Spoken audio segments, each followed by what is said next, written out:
Bonjour chers amis, je viens vous souhaiter la bienvenue dans notre magazine De quoi souffre mon pays, le Congo démocratique, quel remède. C'est vrai, voilà 2 semaines, je n'étais pas au rendez-vous. Nous venons de reprendre le travail et aujourd'hui, nous allons parler de notre maladie. Nous sommes toujours dans les grands thèmes de l'absence de vision, mais avec un sous-thème, l'élite du Congo, la classe politique, une maladie dangereuse de 60 à ce jour. Vous allez me dire, est-ce que c'est encore ça une maladie pour une nation? Moi, je viens vous confirmer ici que notre nation souffre de la qualité de son élite, de la qualité de sa classe politique. De 60 à aujourd'hui, cette classe politique, cette élite a vraiment contribué à bloquer la nation, à déstabiliser la nation et même à rétrograder certaines avancées que les colons ont laissées. Comment se fait-il? Les pères de l'indépendance se sont battus et avaient la seule vision de libérer la nation de la colonisation. Et juste après la colonisation, l'élite de cette nation, la classe politique de cette nation, ne soit pas à mesure de travailler, d'avoir une vision pour développer la nation, une vision pour le peuple. Et au contraire, cette élite-là, par des jets, par les soucis de l'intérêt personnel, par les soucis d'enrichissement personnel et facile, je veux dire par l'égoïsme, ajouter à cela la corruption, même le tribalisme quelquefois, cette élite-là a fait que notre pays, qui a tout ce qu'il faut pour aller de l'avant, ce pays fait du surplace jusqu'à ce jour. Mes chers amis, déjà juste après l'indépendance en 1960, nous avons vu comment nos grands leaders ont contribué à déstabiliser les institutions. Vous avez tous appris par l'histoire comment le président de la République de l'époque, juste après l'indépendance, a révoqué le Premier ministre. Et le Premier ministre de l'époque, notre héros national, a fait de même, il a révoqué le président de la République. Il n'y a aucun texte dans notre nation qui permettait cela. Mais juste un problème de personnes. Et cet acte qu'ils ont commis a ouvert la voie à une grande instabilité dans notre nation parce que, comme c'était un piège des ennemis qui n'était pas pour l'indépendance du pays, vous avez tendu beaucoup de pièges.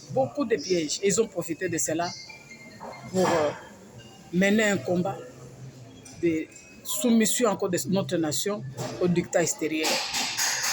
Ils sont allés jusqu'à assassiner notre premier ministre, Patrice Emery Lumumba, de mémoire. Moi, je me dis, si notre classe politique de l'époque n'avait pas ouvert cette voie-là, les ennemis qui guettaient, peut-être, ils allaient chercher d'autres moyens, mais en tout cas, là, on leur a donné l'occasion. De 60 à ce jour, est-ce que nous pouvons compter combien de dialogues cette nation a eu? Combien de gouvernements d'union nationale, de gouvernements d'ouverture on a eu? Combien de troubles, de guerres qu'on a eu? Et dans tout ça, il y a la main extérieure, c'est vrai, et surtout c'est la main extérieure, mais toujours avec la complicité de l'élite de cette nation, avec la complicité de certains enfants de cette nation, une certaine classe politique, qui s'associent avec l'ennemi pour déstabiliser la nation. Juste après l'indépendance, vous avez vu, il y a eu la sécession katangaise. Je ne peux pas vous donner l'histoire ici. Il y a eu au Kasaï là-bas, les Moulopo là-bas, je ne sais pas. Dans le Kivu, dans la province orientale, tout ça, il y a eu des mouvements, des Maïmaï, des mouvements, des Moulélé. C'est vrai, vous allez dire, maman, peut-être que vous ne rétablissez pas l'histoire. Ma démarche ici, ce n'est pas de rétablir seulement l'histoire. Je suis en train de vous montrer combien de fois ce pays a connu des guerres, des troubles, des rébellions. Moi, je dirais, aujourd'hui, comme nous avons la connaissance bien établie, cette agression dont souffre notre nation aujourd'hui, cette main qui arme n'importe qui pour déstabiliser le Congo a commencé depuis longtemps. Depuis 30 ans maintenant, c'est le Rwanda qui agresse notre nation, qui déstabilise notre nation. Mais avant le Rwanda, cette main ennemie qui vient de l'extérieur, la main de puissance mondiale, qui veut de tout ce que Dieu nous a donné sans nous aimer nous-mêmes, a profité de l'appui, de la complicité de l'élite de notre nation, a profité de la complicité de la classe politique de notre pays. Aujourd'hui encore, après les dialogues intercongolais, après la conférence nationale souveraine, après parler de marbre, de tout ce que vous connaissez là, nous sommes encore à la case départ. Les délégués de notre gouvernement se trouvent aujourd'hui à Doha, en train de négocier. On négocie quoi?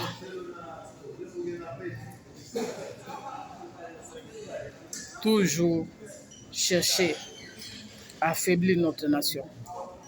Toujours après les élections. Nous avons fait les élections dans cette nation ici. On cherche à affaiblir la nation. Et malheureusement, à chaque étape de ces complots-là, il y a les enfants de ce pays ici. Et ces enfants souvent se recrutent toujours parmi sa classe politique, parmi son élite, pour faire montrer qu'il y a un problème interne à la nation. Or, depuis toujours, si nous comprenons bien les dossiers, la grande maladie de notre pays vient de l'extérieur. C'est comme le Covid était venu ici la fois passée. C'est cette main extérieure-là qui veut contrôler nos richesses, qui veut exploiter nos richesses sans nous, qui veut même nous exproprier de nos terres. Malheureusement, toujours avec l'appui de notre élite, avec l'appui de notre classe politique. Aujourd'hui, encore, nos enfants, notre élite, notre classe politique, certains, pour leurs intérêts personnels, ils ont pris les armes, ils soutiennent la rébellion, ils soutiennent l'ennemi, parce que soit ils ne se retrouvent pas. Si nous avons mis la démocratie en place pour qu'il y ait alternance, après 5 ans, après 10 ans, c'est pour remédier à ces choses-là. Aujourd'hui encore, nous sommes à la case départ. Le président de la République, garant de la nation, ayant toutes les informations entre ses mains pour sauver notre pays, pour arrêter les tueries à l'Est, pour arrêter le pillage de nos richesses, il a accepté de faire participer tous les Congolais au gouvernement d'union nationale. Mais je peux vous rassurer que le Congo a connu plusieurs gouvernements d'union nationale. Le Congo a connu des gouvernements d'ouverture. Le Congo a connu le gouvernement de combat. Le Congo a connu le gouvernement des vertébrés. C'est pour dire que cette nation a toujours été dans une turbulence énorme. qui vise même la survie nationale de tout un peuple que nous sommes. Les consultations ont commencé. Il y a d'autres qui refusent d'y participer. Il y a d'autres qui veulent participer, à qui on ne donne pas accès. Mais seulement, je voulais dire ceci. Quand une autorité comme le président de la République lance l'idée du gouvernement d'union nationale, c'est qu'il a mesuré la grandeur, la profondeur du danger qui guette la République, qui guette tout un peuple. Alors il dit, je dois enlever les prétextes à ceux qui utilisent les enfants du pays, l'élite du pays, la classe politique du pays, pour nous exterminer, pour piller nos richesses. Alors, pour ceux qui sont dans le cadre du président de la République, nous devons aider le président de la République. Parce que je suis en train de suivre tout ce qui va en consolidation. Ceux qui sont au gouvernement pensent qu'on doit continuer toujours avec eux. Non. Ceux qui sont au gouvernement, qui sont dans les institutions, pensent qu'il faut qu'ils restent sur place dans leur poste là-bas et que les choses continuent. Nous disons que ce n'est pas ça, ce que le président voulait dire. Ne les mettez plus en difficulté. Vous êtes là, vous étiez là, et le Congo est arrivé là où nous sommes aujourd'hui. C'est dire qu'il faut qu'on corrige quelque chose. Et le président a accepté pas d'ouvrir le gouvernement. Il parle d'un gouvernement d'union nationale. Quand on parle d'un gouvernement d'union nationale, il n'est pas question qu'on puisse reconduire même la première ministre et coller les autres. Quand on reconduit la première ministre, ça on appelle ça gouvernement d'ouverture. Donc la première ministre reste en place, on ouvre, on fait entrer les autres. Mais le président de la République, un vrai politicien, un vrai responsable, a analysé, il a parlé de gouvernement d'union nationale. Quand il parle d'union nationale, c'est-à-dire qu'il voit la chose en profondeur. Il connaît, il est informé mieux que nous tous. Donc, chères excellences, chers honorables, chers DG et tous ceux qui sont là sur place, ne compliquez pas la tâche au président de la République ni à la République. Depuis 60 à ce jour, c'est la classe politique, c'est l'élite qui a toujours joué son jeu personnel. À cause de votre envie de rester dans votre poste là-bas, vous avez conduit la nation jusque là où nous sommes. Le gouvernement qui vient de passer là-bas, il y a des provinces entières qui n'étaient pas représentées. Il y a des provinces qui étaient surreprésentées en violation de notre constitution.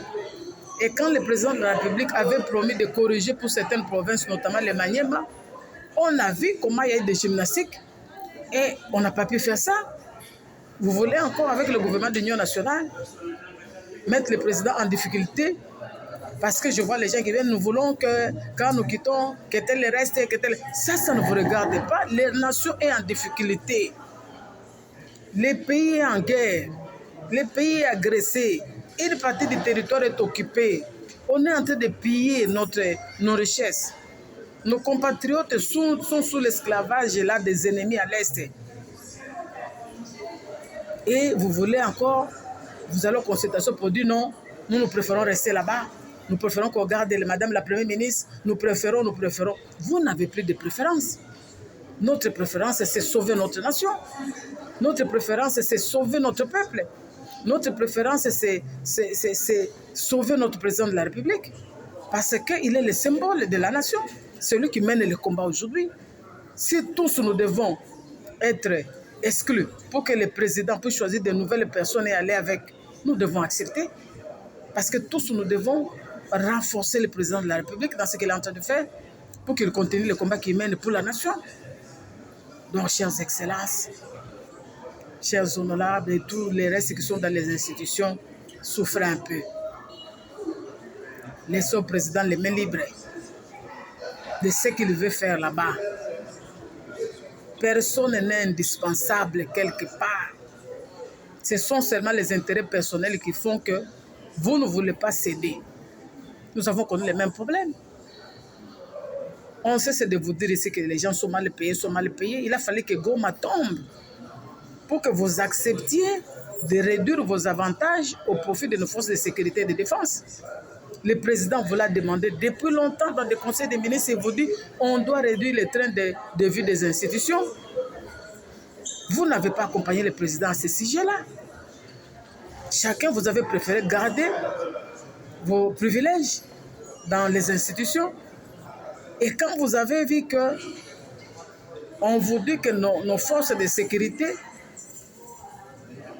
sont dépourvues de beaucoup de choses, c'est alors que vous avez accepté. Et même nos chers députés ont dit que ça ne leur concerne pas, ils savent comment ils vont faire. Toujours l'intérêt personnel, la classe politique, l'élite du Congo. Un véritable danger pour la République. Un véritable danger pour le développement de notre nation. Un véritable danger pour la stabilité de notre nation. Un véritable danger pour le sort de tout un peuple. Qui nous délivrera de cette élite ici? Qui nous délivrera de cette classe politique ici? Si c'était une bonne classe politique, si tout allait mieux, pourquoi est-ce que nous sommes arrivés là où nous sommes? Mon magazine, c'est de quoi souffre mon pays, le Congo démocratique. Quel est le remède? Notre pays est malade avec une telle élite. Notre pays est malade avec une telle classe politique qui ne voit pas l'intérêt général, mais qui voit ses intérêts personnels et ceux de sa famille. Aujourd'hui, nous avons des gens, et même ils sont dans les institutions, ils continuent à nommer leurs enfants, bientôt c'est leurs petits-enfants, privatiser la nation, alors que nous sommes en guerre. Nous avons besoin que tous viennent pour qu'on puisse contrôler le Congo, sauver le Congo. Non, pendant ce temps-là, et ils sont dans leur famille. Faire la promotion de leurs enfants, faire la promotion des membres de leur famille, de leurs amis. S'il vous plaît, le Congo a un problème. Le Congo est malade. Le Congo doit être sauvé. Ce n'est pas les autres qui viendront sauver notre nation, c'est nous-mêmes. Nous devons regarder l'intérêt général.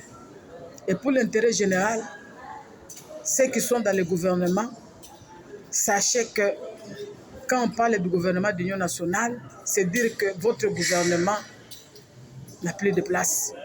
Parce que si vous aviez bien travaillé, que tout allait bien, nous ne serions pas là où nous sommes aujourd'hui. Vous allez dire, oh non, le président a trouvé. Mais le président a trouvé pendant que vous êtes là. Vous avez fait quoi pour que les choses évoluent positivement? Non. Cette nation nous appartient à nous tous. Vous avez travaillé, la nation vous remercie. Laissez le président libre de mettre d'autres personnes. Donc je viens de dire ici, il est libre d'amener un autre premier ministre parce que c'est le gouvernement d'union nationale. Si l'intérêt du Congo est pour qu'on ait un nouveau premier ministre et autre, moi je vais l'appuyer et nous conseillons au président que ce soit comme ça. Parce que nous allons à l'union nationale. Ce n'est pas un gouvernement d'ouverture où nous gardons le premier ministre, on donne quelques ministres aux autres. Le président a mesuré bien l'ampleur du complot, l'ampleur du conflit et les dangers que court la nation. Nous sommes en train de parler de génocide congolais aujourd'hui. Quand on parle de génocide, et quelques personnes veulent privilégier leur poste pour dire que tel doit rester pour que moi aussi je reste, s'il vous plaît, libérez le président, aidez le président, sauvez la nation, sauvez le Congo. Arrêtez vos intérêts personnels là. De 60 aujourd'hui, vous êtes là pour les intérêts personnels. À chaque étape du conflit, vous êtes là, vous vous repositionnez, vous revenez dans les institutions. À chaque étape du conflit, vous êtes là, vous vous repositionnez, vous revenez. Comme vous avez appris, vous voyez, depuis que le conseil spécial est en train de faire une consultation, combien de fois vous repassez là-bas? Parce que vous voulez encore rentrer. Pour faire quoi, s'il vous plaît? Qu'est-ce que vous n'avez pas encore fait? Mais comment on est arrivé là où on est si vous aviez mieux travaillé, bien fait? C'est parce qu'il y a une faille. Je n'encourage pas la rébellion, je n'encourage pas l'agression, mais je dis que nous avons des choses à l'interne que nous devons corriger. Nous avons installé les antivaleurs à la place des valeurs aujourd'hui. Et voilà que nos propres enfants peuvent s'allier avec l'ennemi contre notre nation. Nous demandons au président qui a commencé qu'il prenne son courage à main. C'est le gouvernement d'union nationale qui l'a parlé, pas d'ouverture. Donc, qu'on ne puisse pas lui imposer de garder qui que ce soit. Il doit sauver le Congo. La destinée de notre nation est entre ses mains. Si pour sauver le Congo, la première ministre doit partir, nous encourageons cela. Si pour sauver le Congo, tout le gouvernement doit partir, nous encourageons cela. Parce que les gens sont en train de mourir. Les génocides dont nous parlons, c'est à l'est, c'est là-bas. Les 10 millions dont nous parlons, c'est là-bas. Si nous sommes sincères dans ce que nous disons, acceptons de perdre pour sauver le Congo. Pour venir au secours des faibles qui s'ouvrent à l'est de notre pays. Voilà, chers amis, comme je vous ai dit l'autre fois, c'est le problème d'absence de vision. Notre élite n'a pas de vision pour la nation. Notre classe politique n'a pas de vision pour la nation. Ils viennent en politique pour eux-mêmes, pour leur famille. Parce que s'ils venaient en politique pour la nation, pour le peuple, ils ne se comporteront pas comme ils sont en train de faire là-bas. La classe politique congolaise est un danger pour la nation. L'élite congolaise est un danger pour le développement de notre nation. C'est ça le thème d'aujourd'hui. Je vais m'arrêter là aujourd'hui et je vais revenir, comme je vous ai dit, que le thème, c'est l'absence de vision. Nous allons y revenir plusieurs fois. Et aujourd'hui, je voulais un peu alerter par rapport au gouvernement d'union nationale parce que je vois tout le monde courir derrière. Ils veulent revenir encore. Ils ont été là. De tous les régimes, ils sont là pour faire la même chose, trahir le Congo, piller le Congo et tout ça là irréconciliable et la nation n'avance pas. Nous disons non cette fois-ci. Nous voulons des gens qui vont parler Congo, qui vont défendre la nation et le peuple, qui ne vont pas pour leur intérêt personnel aller encore s'associer avec l'ennemi. Voilà ce que nous voulons. Merci et à la prochaine.